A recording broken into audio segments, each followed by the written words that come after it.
So anyway, so I kind of start learning all this stuff. While I'm the in last jail. 7 years, Well, you're learning. And so here's what I do. When I started understanding, okay, I got to start thinking about what I think about. Because listen, we get up every day, and how quickly do you start thinking when you wake up in the morning? Like that, right? Boom. Eyes open, want breakfast, coffee, work, bills, family, blah, blah, blah, whatever's going on, right? Yeah.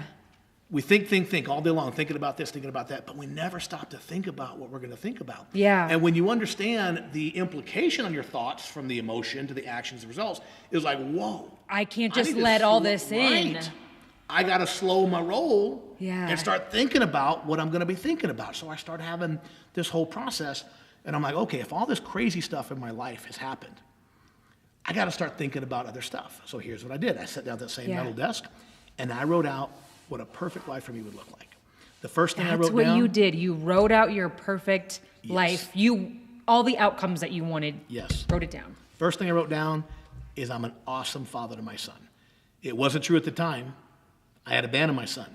But Stephen Covey in his book, 7 Habits, told me that I could live out of my imagination rather than my past. Do you know that, I guess my question is, I just have an idea that most people get out of bed and they start thinking about the past. They start thinking about freaking all the things. You're get me off of the tangent right now, right? So let's make a mental note where we were, right? Okay, because I got to tell you about my first prosperity plan. Yes, I need Let's to know talk that. about what you just said, because it's so freaking important, right? I'm going to write that down. We'll go back to that because there's so much. Yeah. Okay. Well, because, what happened next was so powerful in my personal story. Yeah, do people wake up and just freaking think of all the negative shit in their so life? So there's 3 dimensions. Some people tell you 4 dimensions of time, but for practical purposes, 3 dimensions of time, right? There's the past, there's the present, and there's the future, right? Mm-hmm. What I've learned is that the most successful people live the vast majority of their time in the present moment. They look at the past briefly to learn from it, look at the future to plan for it, but 90% of their time is spent right here doing the things today they can do to improve the quality of their life, take care of their families, et cetera, et cetera. Okay. Think about the most miserable loser son of a bitch that you know. I have Where them. Does he I spend, have them. Where does he spend the majority of his consciousness, past, present, or future? Past. Angry about the ex-wife, angry about the job, angry about this, resentful about this, right? Yeah, they're angry all the time. Just miserable, yes. Right? And then you take your neurotic people, the worry warts, thinking about the future. Oh, what if this happens? What if that happens? Yeah, right? I can't do this. And so your consciousness cannot be in 2 of those places at once. You can only be in the past, present, or future at any one given moment. You can't think about tomorrow and yesterday at the same time. You just can't do it, right? Yeah. So here's the crazy part. When you live in the present moment, there is virtually, I say virtually, because this is not an absolute rule, but virtually no pain, no suffering, and no hurt in the present moment. Oh my God. The rare occasion, the exception, like if you were being attacked right now and someone was hitting you, the present moment sucks. Yeah. It's painful, it's scary, it's frightening. But most of that shit happens in life in rare moments. But we tend to extend its life by bringing it with us, right? Reliving it. Reliving the pain and the hurt, Yes. and then they never get out of it, and and is it correlated? They feel that pain. I mean, it could be something that happened to them a year ago, but they feel it, and it's real to them because every single day. The emotions are based on what? The thought. The thought emotion. It doesn't know time. It doesn't know the concept of time. It says, if I think about something that my mother did to me that hurt, it can hurt just as much today as it did 30 years ago. If you give it the energy. And if you give it the energy. So here's the crazy part. We go through life. And life can be a real pain in the ass sometimes. Yeah. You come into this planet and you got a clean slate. You got no hurt, you got no pain. But life starts happening, right? Mm-hmm. And as we go through life, we experience hurt. We've all been lied to, cheated on, disappointed, beaten, hurt, yelled at, whatever it is, right? Mm-hmm. So you go through life and you start experiencing hurt. Yep. And it's kind of like starts getting loaded up on you like in a backpack, right? Mm-hmm.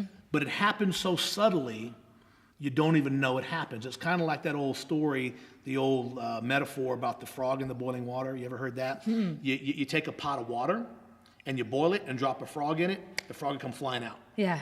But you put that frog in room temperature water and slowly boil it, and he'll sit there till he dies. He won't move. So what happens in our life is that pain happens very gradually, and you don't even realize it's happening. Then one day what happens is that you're 20, 30, 40 years old, and it's just beat the hell out of you emotionally, psychologically, physically. physically. It's like, oh my God, another freaking day. Yeah. Right? And so what happens, we carry that stuff on with us. But here's the crazy part. And I'm going to show you how to do it. If you can set that stuff down. That backpack off and for the visuals. Focus on the present moment, there's no pain and there's no suffering and there's no fear and worry about the future. And I'll prove it. Pick that pen up in your hands, right? And I'm going to say go in a minute. And I want you to take 10 seconds. I'm going to count off 10 seconds for you. Yeah. During those 10 seconds, I want you to take that item in your hand, and I want you to describe it to yourself quietly in your mind in painstaking detail, right? The color, the shape, the contour, if there's writing on it, every letter. I mean, just like focus so intently on that thing and describe it to yourself quietly in your mind for 10 seconds. Okay. Ready? I'm going to mark 10 seconds. Ready? Go. Gosh.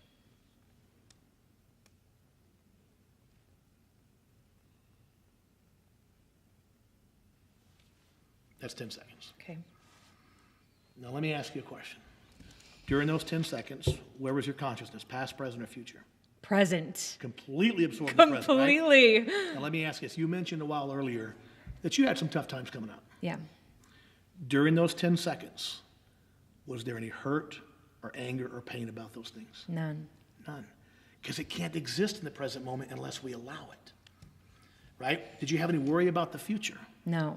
Not during those 10 seconds, because you were completely absorbed in the present moment. You're exactly right. When you live in the present moment, there's no hurt and there's no pain. It only exists in limited or most situations. Again, if someone was beating you in the present moment, it would suck, it would hurt, right? But that doesn't happen a lot in real life. Yeah. Right? There's maybe a few moments in life where really bad, awful things happen. We tend to keep bringing it back into our present moment, obsessing on it, resenting it, reliving. And so we got to learn to live in the present moment. Now, there's an easy way to do that. What I tell people is you got to give yourself a freaking break from the bullshit. All that stuff in the backpack. Yeah. Take 10 or 15 minutes a day and set it off and set it down and pick up what I call a prosperity plan, which is a description of your perfect life. Oh my gosh. Your business, financial goals, personal, relationship, health goals. For 10 to 15 minutes, learn to describe it to yourself in painstaking detail, just like you did that pen, but take a plan for your life. And visualize it and feel it. Yes, Napoleon Hill said, imagine yourself already in possession of these things, right? So you're looking at this list, this magnificent life, and for 10 to 15 minutes, that's all you think about. And then here's what happens. If you're a glutton for punishment and you want to pick this shit back up when you're done, it'll be sitting right there. But here's what happens. You start recognizing how it feels because it's so present in our life that we don't even realize. It's like the boiling frog, right? So if you take 10 or 15 minutes and check out from it and consciously set it down and focus on something else, then you finish, it's like, and you start thinking about the ex-wife or the mom or the dad or the whatever bullshit situation it is. It's like, whoa, this doesn't feel good. I'm not going to put that on. Like you said, most people won't put it back on. Yes, right. Because you start recognizing how depressing and debilitating it is. Literally, It'll suck the life out of you. Yes. And so what happens? You start getting in the habit of living more and more in the present moment. Every now and then, a memory of that thing is going to come into mind. And I tell people, don't fight it. Don't try not to think about something. If I say, Apolonia, don't think about the color red. Whatever you do right now, don't think about red. It's impossible, right? You're going to think about red. So if I have anger over an ex-wife or my parents or whatever it is, if I tell myself don't think about it, I'm just going to think about it. So what I do is when I have one of those thoughts from my past that are unpleasant, hurtful, whatever, I just visualize it, I acknowledge it, and I'm like, hit the brakes. Just watch it go through, right? Now, maybe 5 hours later, I think about it again. Hey, there you go. That was a pain in the ass. Get the hell out of here. You can't fight that stuff, but you got to learn to live in the present moment. Now, here's the key. I want to back up just a smidgen because we were talking about me and that metal desk. In your first prosperity plan. Yes. I start writing it out. I'm an awesome father to my son. I'm wealthy beyond my wildest dreams. I have a beautiful home on the beaches of Maui. I have a beautiful home in Colorado. I've written books, blah, blah. I visualize this whole thing, right? The last thing on my list is I'm a man of honor, character, and integrity. Right? Because in 7 Habits, I learned that I could not compromise the principles of faith, fidelity, honor, etc. I could only destroy myself trying to fight those things. So I realized how important that was, right? In fact, in my first book, I write that, character is knowing what to do, Integrity is doing it, nobody's watching, right? And those type, and like you got to live by those principles, right? So I take that list and I pick it up and I get a little tube of toothpaste and I put toothpaste on the 4 corners and I stuck it to the wall of my cell. I love how that list, and I'm sure this is what you teach, is that it wasn't only the physical things that somebody could acquire. Right. You put in there how you wanted to show up and how you wanted to feel about yourself, character, and how you wanted other people. And so that's, are you saying, I mean, that's equally There's as 3 important. categories. There's only 3 things that matter in your life. Number 1 is your money, which is your career, your financial security, the financial security of your family, your future, your relationships, right? Spouse, kids, community, family, friends, whatever, and your health, mental, spiritual, and physical health.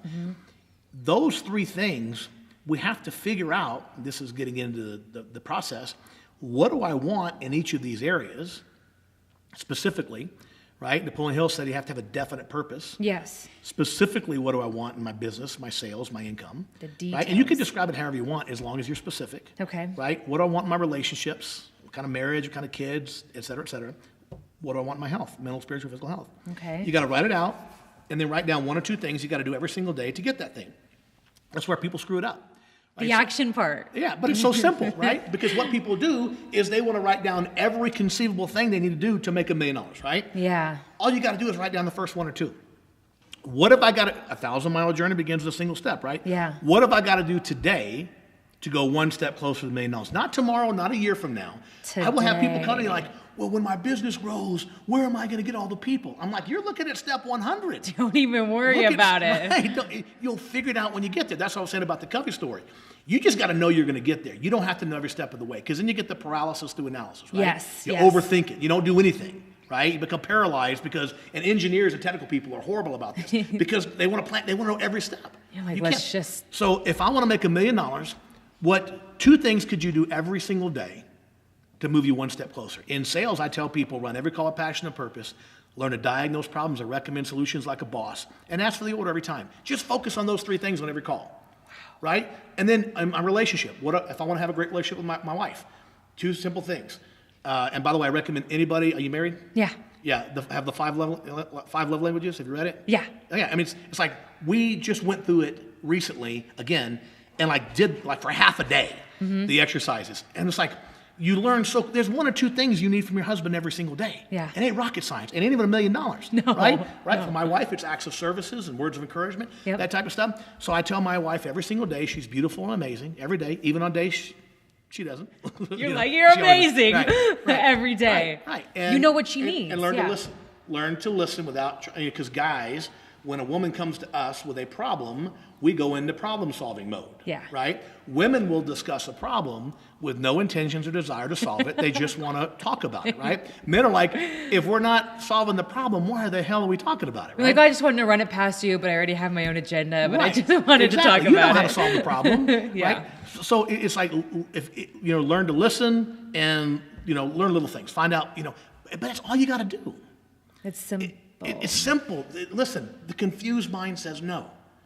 People want to make $1 million, and they think they need to have every plan mapped out for the next 5 years. Yes. Good luck with that one. Yeah. What can you do today? This is what kills people. I was going to say, is this what ends people's It is. dreams? Is just not knowing the first step, but in reality, it's so simple. Right. And in the power of consistency, I write that the single biggest thing that holds people back in business and in sales, it's not a lack of talent, a lack of desire, a lack of ability. It's a lack of focus. They get focused on the wrong things. They get focused on the problems and the worries and the what ifs. Or they'll get focused on busy work, right? Like sales guys see. will drive around the block thinking about what they're going to say instead of just pulling in and walking the door and saying something, anything. Yeah. Right? Yeah. I'll consult with business owners, and they're spending their time like, oh, well, what kind of truck should we get, or what kind of offer? Who gives a rip, right? You don't have any customers yet. Get customers first. Yeah. So I got out of prison in 2003. Okay. I worked for a year as a salesman selling air conditioners. I know nothing about air conditioners, but I got a job selling air conditioners. You have your prosperity plan. You go Right. out and get a job. Yes, so 7 years later I get out. I'm living in a homeless shelter, by the way, in Colorado Springs. But I'm a man on a mission. I'm 39 years old at that point. I'm in this shelter. I got to get a job. I go out and knock on doors for 6 months. Oh my gosh. I finally find a job. That's a whole nother 6-month story I could tell you. I was going to say, is knocking on doors oh like the best sales experience on the planet? Absolutely. I've heard. Right. Yeah. I tell people all the time, yes is a great answer, but no is a perfectly acceptable answer. No, people get so freaked out about no. What's wrong with no? Okay, give me a final answer. When I go on a sales call, now we're going to sales. 99% of what I'm trying to do, if I'm trying to sell you this phone, all I really want, Apolonia, is for you to give me a final decision either way. Yes or no. No is a perfectly acceptable answer. Okay. The only thing that will destroy me in sales is the I don't knows. I'm going to call you next Tuesday. That's what kills salespeople. Because they didn't do their job and they didn't make the... Listen, what I want is for you to accept me or reject me face to face. Whoa. I don't want you to say no to me over the email or by not returning my phone calls. Yeah. If I'm on the phone with you or I'm face to face and I get you to make a final decision, just what does common sense tell you about the probability that it might be a yes? Yeah. Because it's hard for people to reject us one-on-one, on the phone or face to face. We want to reject people by not returning emails, by not returning phone calls. And so what somebody says, they don't want to do the hard work of having the face-to-face conversation on the phone. They want to send an email so they can distance themselves from it, right? Yeah. How easy is it to ignore an email? So easy. We do it all the time. So salespeople, what we should be trying to do is to get a final answer. I will tell you early on, I'm going to say, now, Apolonia, I'm going to talk to you today about our products and services. And I know you've probably had bad experience with some salespeople before. Is that fair to assume? Yeah. I'm not that guy. I'm a professional, cell phone sales guy, right? Yeah. That's how I take care of my family. I'm very proud of the work that we do, right? Communication with your family and friends and your community is important, right? Whoa, I'm about to buy a phone from you. Right, but here's what I'm going to do. Listen, I want to take all the time you need here today because you're my exclusive focus right now, right? If you want to be here 3 hours, I'm here 3 hours with you. All I want to do is I want to take all the time that you need to answer all your questions, to make sure I get the right phone in the phone program, the plan that you need for you and your family. And of course, I want to make sure it fits in the family budget. And all I ask at the end of that process, Apolonia, is very simple. Just let me know one way or the other whether or not you think I'm a good fit for you and your family. And no is a perfectly acceptable answer. Just put it right out front that a no is okay. Just give that to me. People are so crazy when it comes to sales. They're in sales and they think they're going to sneak up on somebody. They're not going to know I'm a sales guy. People know that you're trying to sell them something if you're in that environment. Yeah. Let me tell you about this experience I had a couple of weeks ago.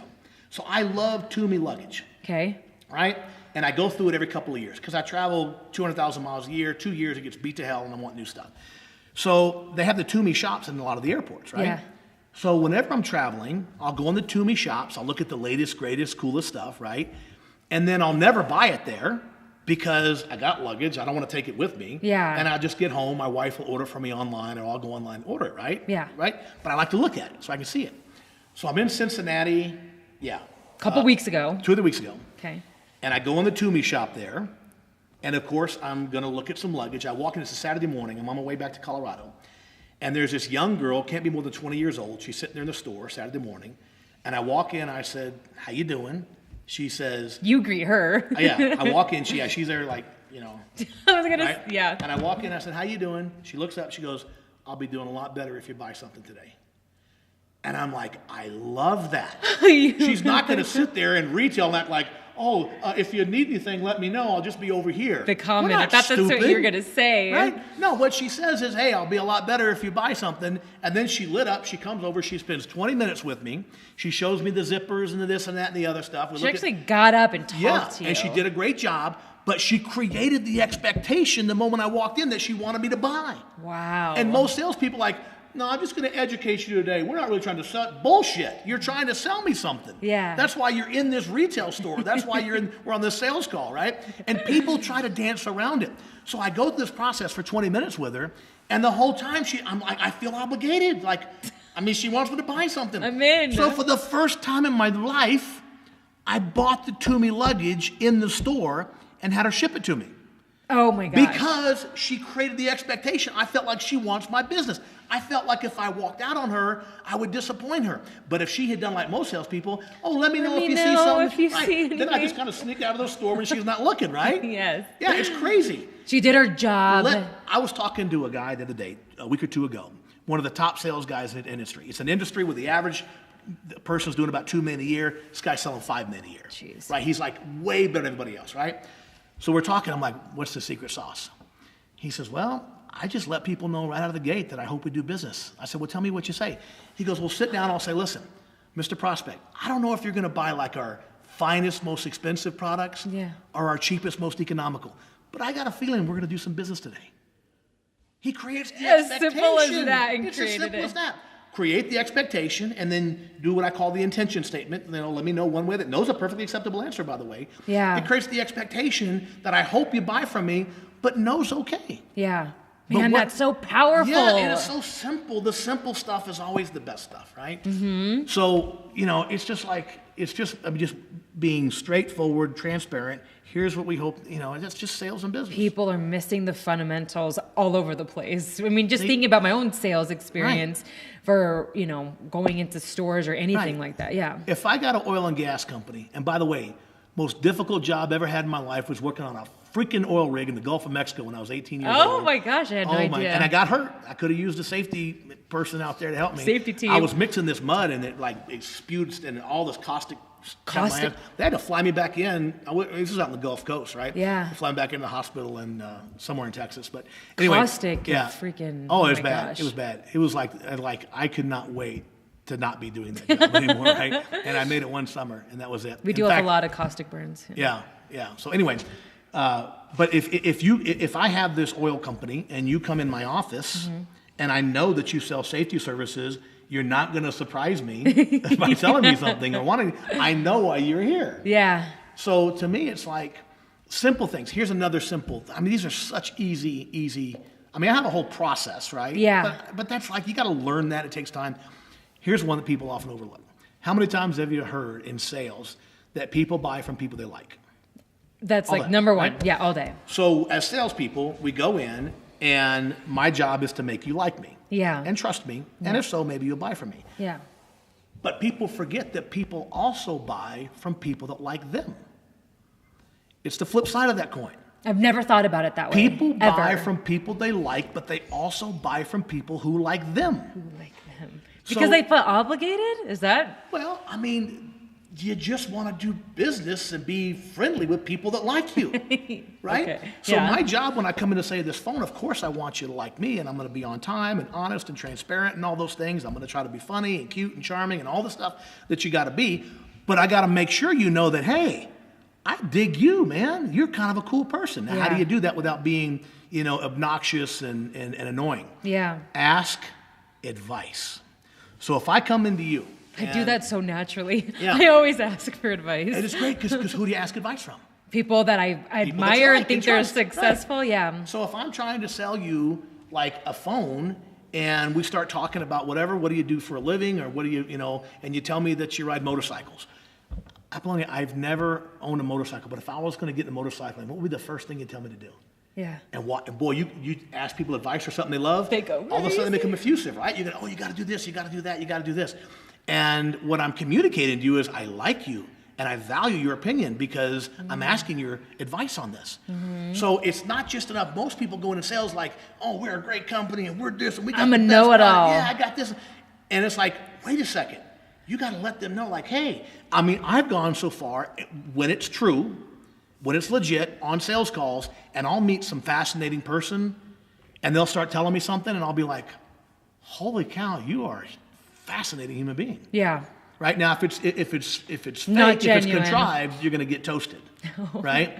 But if you genuinely care about people and salespeople, you have to care about people. You have to be naturally curious, right? Oh my gosh. Right? Ask simple, like, well, how many times have we been on a sales call, and the prospect says something that just doesn't add up? Yeah. Right? Like they'll say, well, we haven't talked to your competitor yet, and you see the competitor's quote over there under the credenza or whatever, yeah, right? Yeah. But you gotta say, well, I mean, I'm confused because it's ABC company right there. I mean, what's going on, right? Transparency.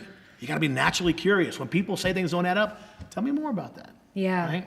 Simple things. And so as soon as you get out, you start this business and it's wildly successful. You said it was sold for... The first year, I worked for somebody else. Oh, okay. First year. And I saved my money. I had the ultimate credit repair. Go to prison for 7 years. It fixes everything, right? I get out there like, you're a ghost, man. You don't exist, right? Perfect. But so I didn't have a lot of bills, and so ended up meeting a girl. We were living together, and I saved a lot of money, as much as I could. I was making great money selling for another company. And we opened our own heating and air conditioning company. I grew that from $2 million my first year, $3.5 million, $7 million. Then in 2008, 2009, the economy cooled off. Yes. We didn't panic. We just decided to work harder, leveled off about $6.5 million, $7 million per year, $20 million in revenue those 5 years, sold the company in January of 2010. Oh my gosh. And then I wrote my first book even before I sold the company and started consulting. And it's kind of why I sold the company, because it was hard to run a company and do the traveling that I do. And what inspired you the most to write that first book? Was it are you ready for another crazy story? Yes. Okay. Did a buddy call you or like, No. what happened? So I had been thinking, even when I was in prison, right, when I read Man's Search for Meaning, Viktor Frankl in that book says you got to find the purpose in your suffering. Because if something bad happens and you just experience it as pain, it's really hard to cope with, right? Okay. He learned this in the concentration camps. When the prisoners there, when they couldn't deal with the pain because they didn't see any significance to it, it was just suffering, they would commit suicide. And the way they would do that is they would go to the fences and put their hand to the fence, and the guards would shoot them, right? So he became really interested. Why do some people get through it, like Frankl Yes, himself, I'm and interested other people in that give too. up? Yeah. And here's what he found: that people that find significance and purpose in the pain can thrive. People that find significance in the suffering.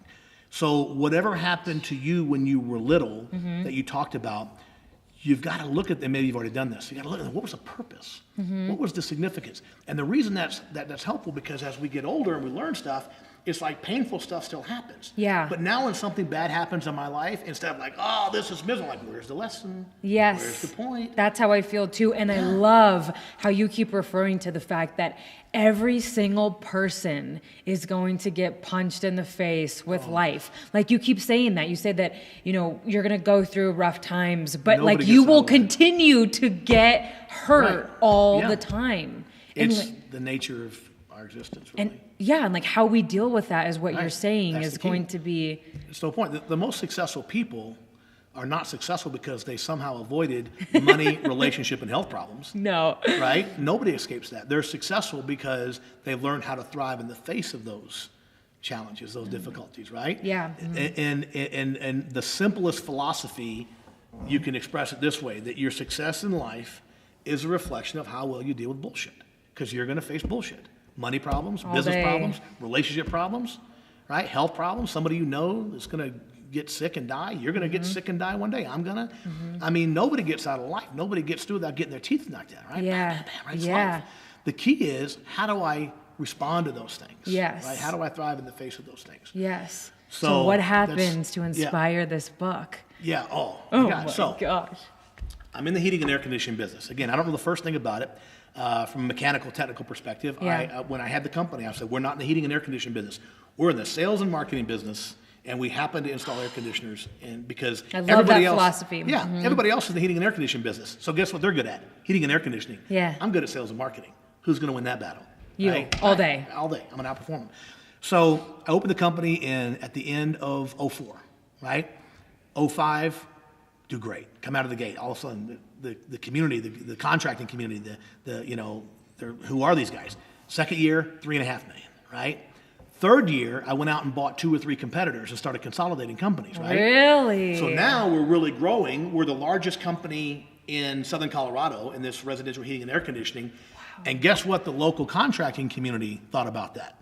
We're going to get this dude. He's a convict, and he's beating our ass, and we're not going to stand for it. We were pulling twice the number of permits as our nearest competitor.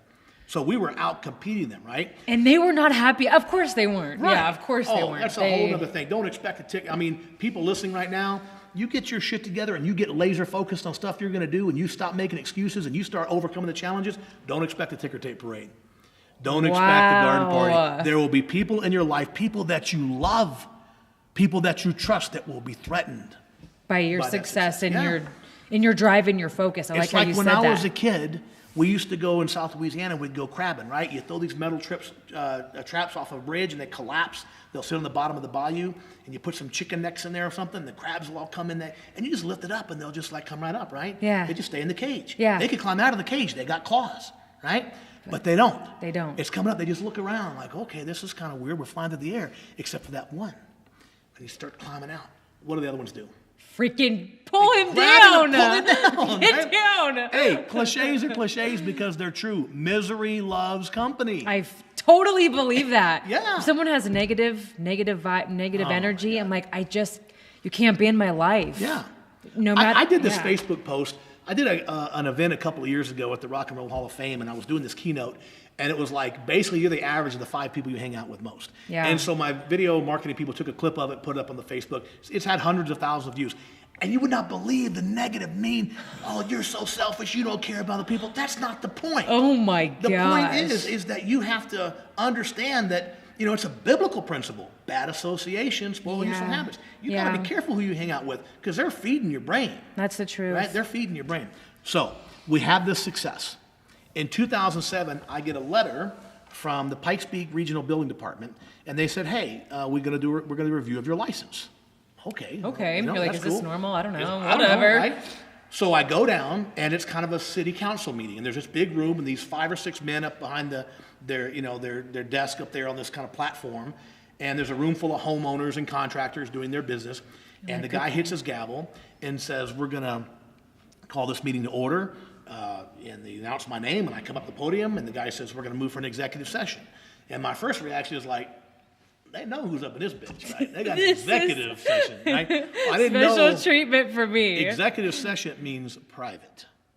So all the homeowners leave, all the contractors, stenographer, everyone leaves. You're like, what's going on? What's going on? And as they're leaving, I'm noticing the names on these placards, right? Now, I don't give a rip about these people. I'm building my business. I stay focused on what I'm for, not what I'm against. I don't worry about the competition. Oh, I like that. I just focus on what I'm working on.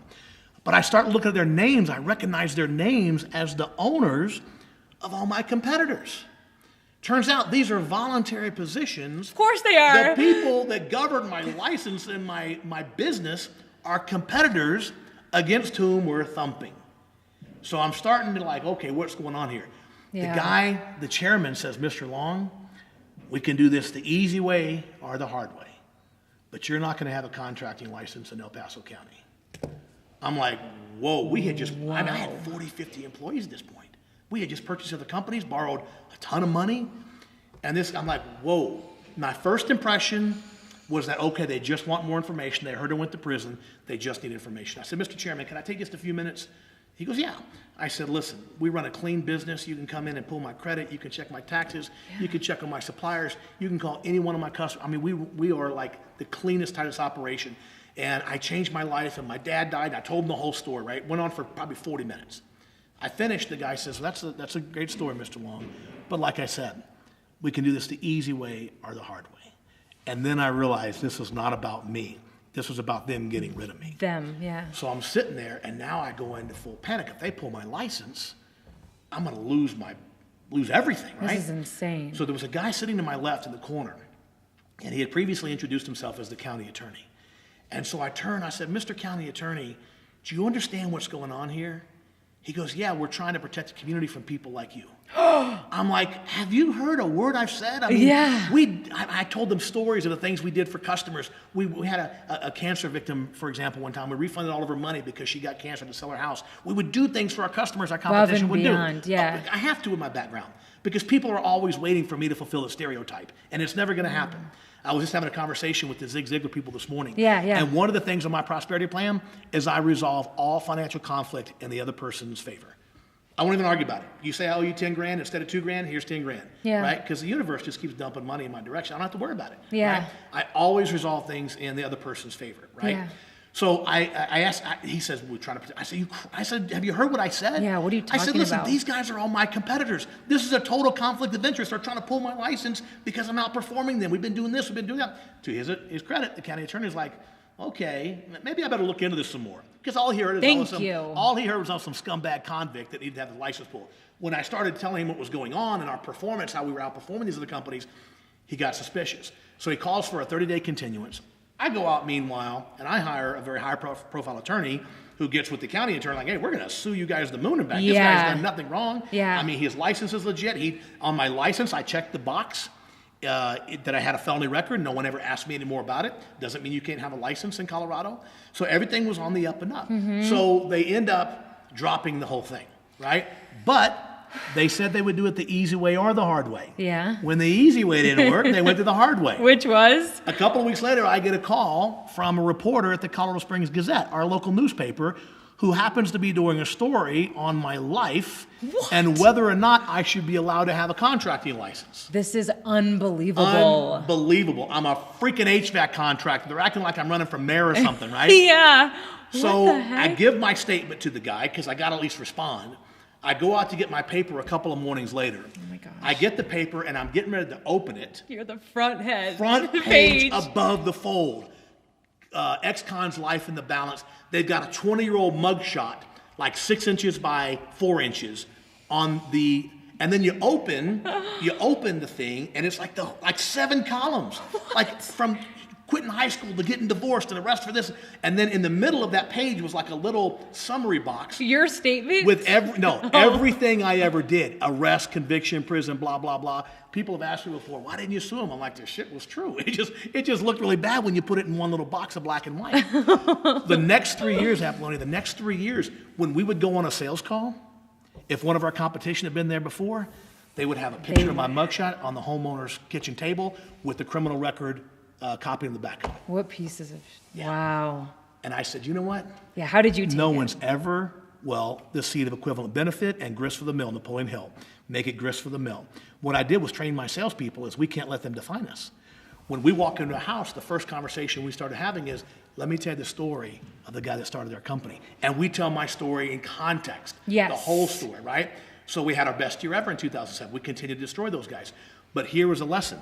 That was in 2007, later that fall, I was on Maui, and I was at a concert with Mick Fleetwood from Fleetwood Mac, but he's got a local band. He lives out there. Mick Fleetwood and the Island Rumors Band. And I'm outside of the stars. I'm listening to the band. And I'm like, I'm going to write a book. Because no son of a bitch is ever going to leverage me and threaten me over my past again. I'm going to put it out there. And so I wrote the book. The book comes out. I didn't consider myself a writer at the time. I was a contractor, a businessman, right? Yeah. The book is selected by Writer's Digest as their best autobiography of the year. The New York Book Festival best autobiography of the year.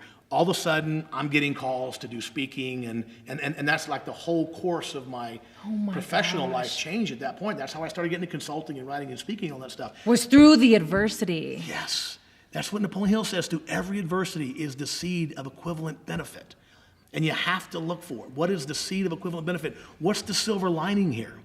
And so these guys try to do everything in their power to tear me down. And all it did was inspire me to say, no one's ever going to do this again. I wrote the book, and then everything changed.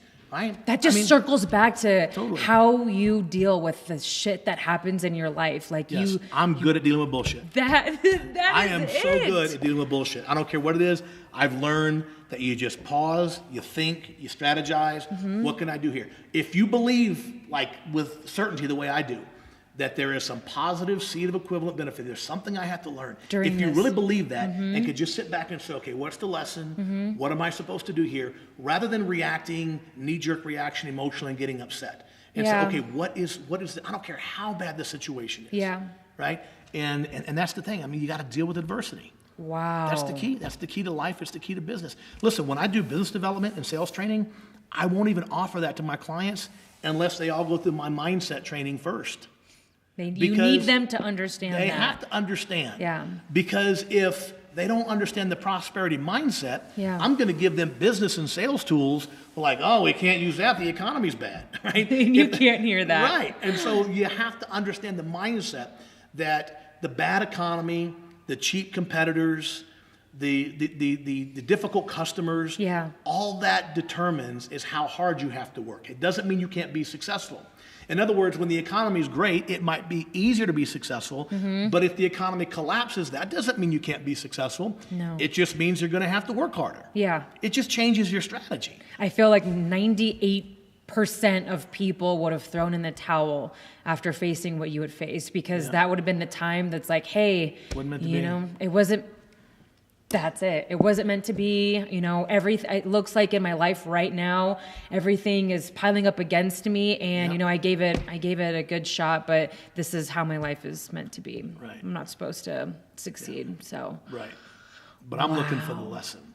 I'm looking for the significance, the meaning, and the difficulty. Guys, thank you so much for watching part 2. Next week, we'll be launching part 3. Stay tuned.